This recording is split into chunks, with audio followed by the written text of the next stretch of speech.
뜻깊은 자리고 깊은 자리고요. 한 5년 전만 해도 전기차를 얘기했을 때 아무도 귀 기울이지 않았었어요. 근데 지금 5년이 지난 지금은 그 전 세계 OEM 메이커가 26개 정도 되는데 향후 3년 내에 전기차 출시 계획을 전부 다 가지고 있어요. 거서올 수 없는 대세라는 것은 확실하고요.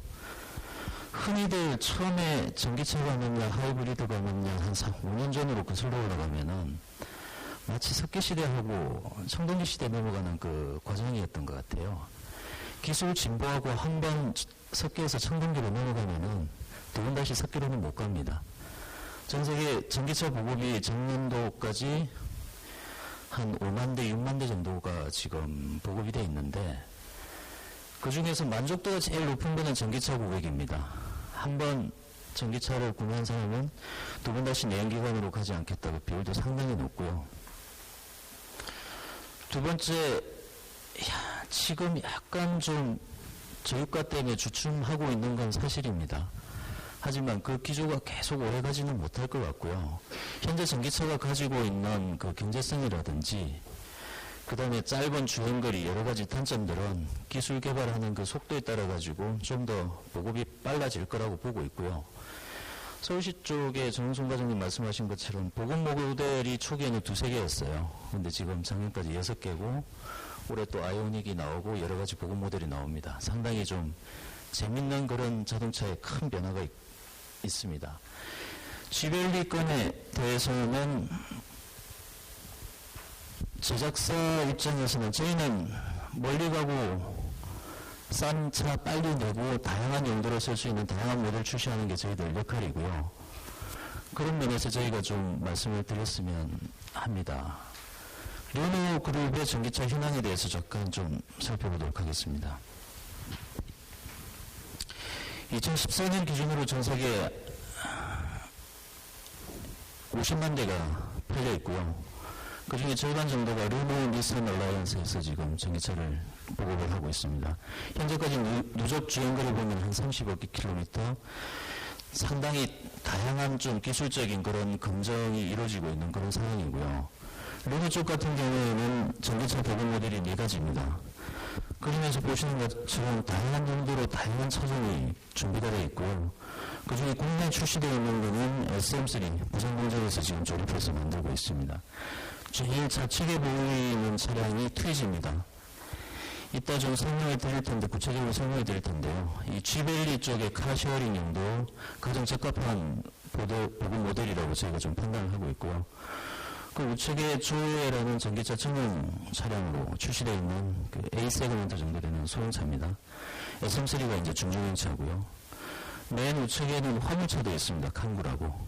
그러니까 르노는 이미 한 5년 전에 5개 전기차 모델을 동시에 출시를 했고요. 여기에서 좀 힌트를 얻으실 수 있는 게 르노 삼성 같은 경우에는 하이브리드 차가 없습니다. 앞으로도 개발 계획 없고요. 결국은 중간 하이브리드는 중간 역할만 할 수 있을 거고 궁극적으로는 전기차입니다. 하나도 또 전기차가 궁극적인 dob이라는 데 대해서는 아마 최근에 그 제일주행 차량, 무인자동차 이런 얘기 많이 들으셨을 거예요. 뭐 구글도 하고 여러 가지 회사들이 많이 합니다. 이동체의 궁극적인 거는 자율주행이거든요. 사람의 운전 필요 없이 자동차가 알아서 이렇게 사람을 이동시켜주는 게 자율주행입니다. 자율주행을 하기 위해서는 뭔가가 움직일 수 있는 에너지원이 있어야 될 텐데 그게 화석이 열릴까요? 그렇지는 않을 겁니다. 구글에서 개발하는 건 모든 무인자동 주행차의 궁극적인 에너지 소스는 아마 전기가 될 거라고 저는 확신을 하고 있고요. 죄송합니다. 제가 좀 감기가 좀 심하게 걸려가지고 목소리가 좀 그런데요. 조금만 불편하시더라도 조금 감안해서 좀 들어주시면 좋겠습니다. 현재까지 SM3가 국내 한 3대 중에 한 대입니다. 31%고요. 작년도까지 한 5,000대 정도 팔렸는데 국내 그 중에 한 1,700대 정도가 SM3입니다. 이제 SM3가 다양한 용도로 사용이 되고 있습니다. 개인 용도, 그리고 업무용, 공용, 렌터카, 카쉐어링, 택시. 특히나 택시 같은 공공 분야 쪽에 저희가 상당히 좀 관심을 많이 두고 있고요. 카쉐어링도 물론 그 공공의 일환으로 저희가 계속 중점적으로 비즈니스 모델을 개발하고 있는 그런 분야입니다. G밸류에 대한 보급 제안을 지금부터 드리도록 하겠습니다. G밸류가 카쉐어링으로 적합한 이유가 한 4가지 정도로 요약할 수 있을 것 같고요. 1번은 앞서 많이 설명한 것처럼 산업체가 밀집되어 있는 그런 지역이고 한 1만 개 정도 산업체에 한 2만 대 정도의 업무차가 있습니다. 두 번째는 교통 혼잡 지역입니다. 수출의 다리를 비롯해가지고 상당히 좀 혼잡한 지역이고요. 여기서 차를 줄여야 된다는 게 사실 방향의 기본적인 방향일 겁니다. 줄이기 위해서는 카쉐어링이 맞다고 보고 있고요. 세 번째는 그 두 개의 큰 지하철역이 구로 디지털 단지하고 가산 디지털 단지가 있는데 이 인근에 산업체가 상당히 좀 집중되어 있습니다. 주로 보면은 근거리 이동인데 그 근거리 이동에 적합한 그런 수단이 아마 트리지가 될 것 같다는 생각이 들고요. 세 번째는 르네상성 자동차 본사가 여기에 있습니다. 저희가 구로 세관 바로 뒤쪽에 있는데요. 저희가 그 얘기는 전기차 관련되는 정비 인프라라든지 언제라도 본사 차원의 신속한 지원도 가능하니까요. 좀 입지적으로는 저희가 여기에 맞다고 보고 있는 거고요. 마지막 네 번째로는 서울시 도움으로 작년도에 이미 이제 G밸류에 30대 정도를 보급을 했습니다. SM3를. 이거 필두로 해가지고 계속 좀 추가적인 보급을 저희가 해나갈 생각이고요. 다양한 모델도 저희가 소개해 드리도록 하겠습니다. 간단히 지도를 살펴보면은 1차, 2차, 3차 국가산업단지가 다 몰려있는 지역이고요. 관내에 보면은 급속충전기도 이미 4개 정도가 깔려 있습니다. 롯데, 마트, 천안, 독산, 홈플러스. 그리고 저희 본사 쪽에도 급속충전기가 3대가 깔려 있습니다. 이미 이제 전기택시 보급하고 카쉐어링 용도로 저희가 그 일반인들한테 개방을 하고 있고요. 인프라 측면에서도 상당히 좀 급속충전기가 그나마 어느 정도 숫자를 확보를 하고 있는 상황입니다. G밸류에 적합한 모델을 소개해드리도록 하겠습니다. 좌측에 보시는 게 세단의 SM3고요. 실제 주행 가능한 거리는 한 100에서 150 정도 사이라고 보시면 되고 인증치는 135입니다. 승차 인원은 5명이고요. 승차 인원이 많거나 좀 중대형 화물을 운송할 때는 이런 세단형이 좀 맞다고 저희가 보고 있고요. 우측에 보시는 게 트위지입니다. 초소형 전기차고요. 실제 주행 가능 거리가 한 50에서 80km 정도 됩니다. 승차 인원은 한 명이 탈 수 있는 버전이 있고 또 2명이 탈 수 있는 버전이 있습니다. 상당히 근거리 일반이나 화물용으로 좀 적합한 차량이고요. 좀 더 구체적으로 살펴보자면 카쉐어링이 G밸류 이전에 이미 서울시 쪽에서 지금 진행을 기존에 하고 있던 게 있습니다. LG CNS가 여의도에 본사를 두고 있는데 여기 29대가 지금 투입이 되어 있고요. 현재 운행이 되고 있습니다. 거기에 대한 약간 통계 데이터를 잠깐 보시면요. 월 평균 주행거리가 한 2,000km 정도 됩니다. 상당히 좀 많이 쓰고 있고요. 하루 평균 사용 건수는 한 26건 정도. 그러니까 차량이 29대니까 약 한 대당 매일 한 번은 누군가가 쓴다고 보시면 될 것 같고요. 하루 평균 사용 시간입니다. 29대가 하루에 216시간을 쓴다는 거는 뭐 대당으로 계산해보면 한 7시간 정도 되죠. 7시간 정도는 좀 각 차를 매일 한 대씩 쓰고 있다고 이렇게 보시면 됩니다. 상당히 이용 빈도도 좀 높고요. 한번 재밌는 상황은 1회 최대 주행거리가 400km 정도 하루에 급속충전 2번 해가지고 가는 경우가 있어요. 좀 특이한 케이스인 것 같고요. 주간의 이용률이 한 88% 정도 상당히 주간의 업무용 차량으로 잘 이용을 하고 있고요. 혹시 여기 에브온 쪽에서 오신 분 계신가요? 아마 이 데이터는 에브온 쪽에서 나왔는데 상당히 좀 이용 빈도가 저희가 생각했던 것보다는 높다는 게 지금 이 카쉐어링 에브온의 구축 사례고요. 두 번째 사례 한번 보겠습니다. 한전입니다. 마주로 사옥 이사하고 난 다음에 카쉐어링 용도로 20대를 지금 현재 운행을 하고 있고요. 거기에 대한 데이터는 저희 아직 받지는 못했는데 뭐 직원들의 만족도라든지 여러 가지 좀 면에서 평은 상당히 좋은 평을 받고 있습니다. 이 두 가지 성공 사례를 보면은 전제 조건이 몇 가지가 저희가 받을 수 있는 교훈이 있습니다. 전기차에서 나오는 모든 데이터를 사실 기존의 메이커 쪽에서 잘 주지를 않습니다. 배터리 관련되는 좀 대비적인 그런 데이터도 많고요. 카쉐어링 시스템을 구축을 하려면 어쨌든 자동차의 정보가 접목이 돼야 됩니다. 근데 르노 삼성 같은 경우에는 거기에 대한 모든 데이터는 다 오픈해 놓고요. 테슬라가 마치 모든 특허에 대해서 오픈해 놓듯이 저희는 시스템 구축하는 데에 대한 모든 데이터는 오픈해 놓습니다. 그러니까 언제라도 차 쪽하고 디바이스 협력하는 데는 저희가 상당히 좀 우호적인 그런 자세를 취하고 있고, 좀 감안을 해 주시면은 여러 가지 그런 이유 때문에 아마 지벨리 쪽에 작년 설인데도 원활하게 보급되지 않았나 싶고요. 거기에 들어가는 모든 시스템이나 장비는 앞서 설명드린 에브온 쪽에서 모든 장비와 기술을 저희하고 협력을 하고 있습니다. 상당히 기존의 성공적인 사례였고 운영이 지금 잘 되고 있기 때문에 지벨리 쪽도 그런 시스템을 접목을 하면은 뭐 기술적으로 아주 안정화, 축에 안정할 수 있을 겁니다. 퀴즈에 대한 좀 더 구체적인 소개를 드리도록 하겠습니다. 차량이 첫 번째 질문이 저게 차예요, 오토바이예요? 라는 질문이 제가 제일 많이 받습니다. 그러면 거기에 대한 답은 둘 다입니다.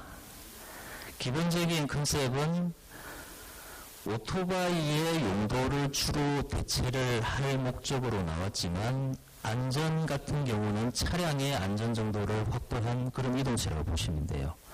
오토바이가 위험하잖아요. 사고 치사율도 높고요. 배기가스 많이 나오고 그런 단점들을 보완한 초소형 이동체라고 보시면 될 겁니다. 기본적으로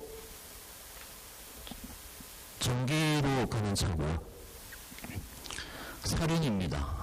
좀 안전하다는 뜻이겠죠. 오토바이가 두 발이지만 얘는 네 발입니다. 그리고 디스크 브레이크가 다 장착이 되어 있고요. 에어백은 정면에 달려 있습니다. 그리고 안전벨트도 사정식으로 시트벨트가 지금 달려 있어요. 그리고 캐빈 공간, 그러니까 차량의 그런 실내 공간처럼 저런 게 확보가 되어 있습니다.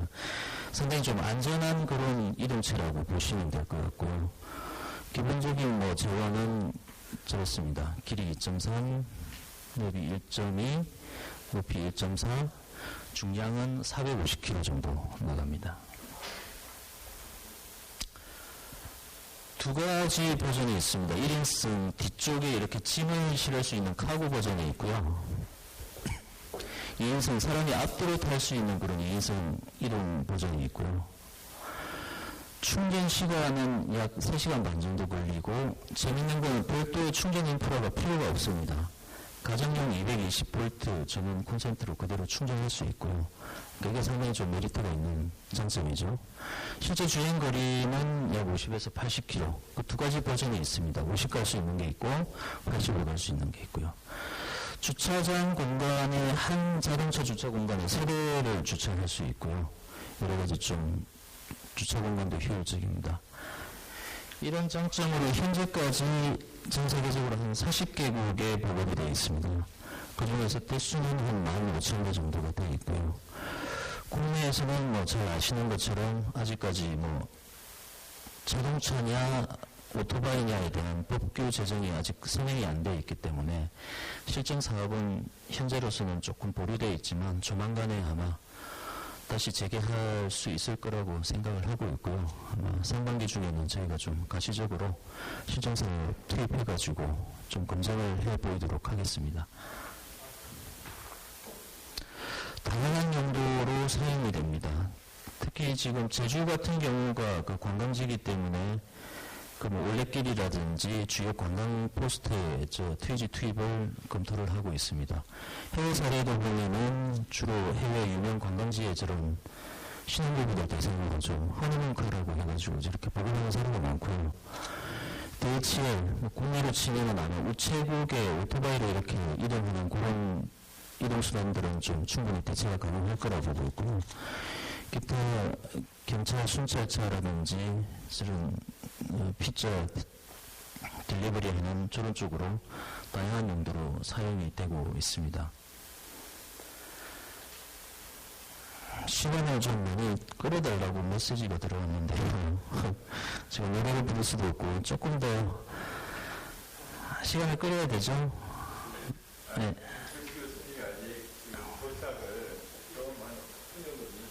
네. 알겠습니다. 아마 이따가 Q&A 시간이 45분인데요. 그렇다면 예, 아마 차 관련되거나 전기차 보급 관련해가지고 다양한 비즈니스 모델을 그래도 르노 삼성이 좀 꽤 오래 전부터 상당히 좀 심의를 기울여서 여러 가지를 많이 했거든요.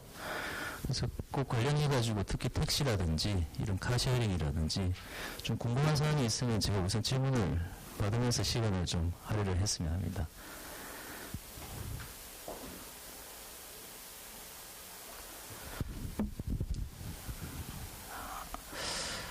항상 침묵이 되게 어색하죠. 항상 질문을 이럴 때 오늘 며칠 지금 몇 번 이렇게도 하는데 여기서는 그렇게 할 수도 없고요. 예. 사기 모델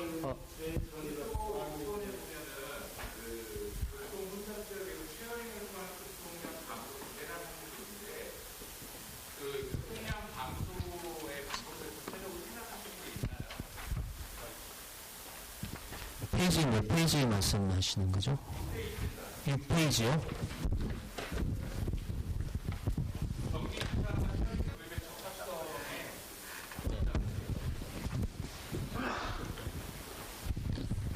네.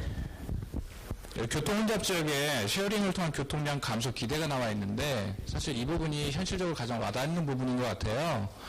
그러면은 이제 딱히 이 부분이 어떻게 구현이 될지 생각은 안 나는데 혹시 이제 경험이 많으시니까 어떤 안을 갖고 계시는지 아니면 뭐 구체적으로 방안이 있는지 좀 알고 싶습니다. 그 부분은 지금 엑셀에 국한된 문제가 아니기 때문에 카쉐어에 국한된 카쉐어에 관련 문제이기 때문에 제가 답변을 드리도록 하겠습니다. 이 부분에 대해서 논문이 굉장히 많이 나와 있습니다. 블란서가 지금 아까 그 오토랩에서 지금 하는 거는 뭐 20배까지도 보고 있습니다. 그러니까 카쉐어링 한 대가 자가용차 20대를 하는 거로부터 대체하는 걸 보고 있는데 저희는 지금 좀 랜덤하게 조사를 해봤습니다. 한번 본인도 한번 생각해 보시면 괜찮을 것 같아요. 과연 내가 내 차를 출근해서 갖고 와가지고 세워놓고 이제 원무용에다 쓰실 수도 있고 이제 퇴근해서 가지고 가는데 내가 내 차를 얼마나 몇 프로나 활용한다고 한번 계산해 보시면 저희가 지금 계산한 것은 15% 정도 활용한다 이렇게 지금 얼추 나와 있습니다. 그러면 한 대를 가지고 7기업 아까 우리 교통위원회에서도 그걸 인용을 하셨던데 한 대당 대충 7기업이 7명이 같이 쓰면 된다고 보고 있습니다. 그렇게 된다면 지금 한 건물에 적정 카쉐어링 대수가 얼마라고 보냐면 한 건물에 입주 기업을 나누기 7로 하는 것이 적정하지 않겠나 보고 있습니다. 무슨 말씀이냐면 한 건물에 100개 기업이 들어있다고 한다면 한 15대 정도가 있다고 한다면 언제든지 제가 핸드폰 들고 나와서 예약해갖고 내려가서 탈 수 있는 그런 것마다 가지고 갈 수 있는 정도라고 이렇게 보여주는 겁니다. 그러면 초기에는 아까도 말씀을 드렸는데 초기에는 차량 감소 효과보다는 차량 증가 효과가 더 나올 겁니다. 그런데 언제부터 감소 효과가 나오기 시작하냐면 기업들이 지금 CO 차량 외에는 대부분 업무용 차량을 렌트를 하고 있습니다. 그 렌트의 주기가 한 3년 정도 됩니다. 렌트 주기가 끝나갈 때쯤이면 마켓에서는 고민하지 않을까 생각을 합니다. 그래서 우리가 새로운 렌트카를 도와줄 것이냐, 아니면은 지금 있는 가시공차를 전기차를 가시공하는 것을 조금 활용해 보다가 불편하지만 않다고 한다면, 업무에 지장이 없다고 한다면,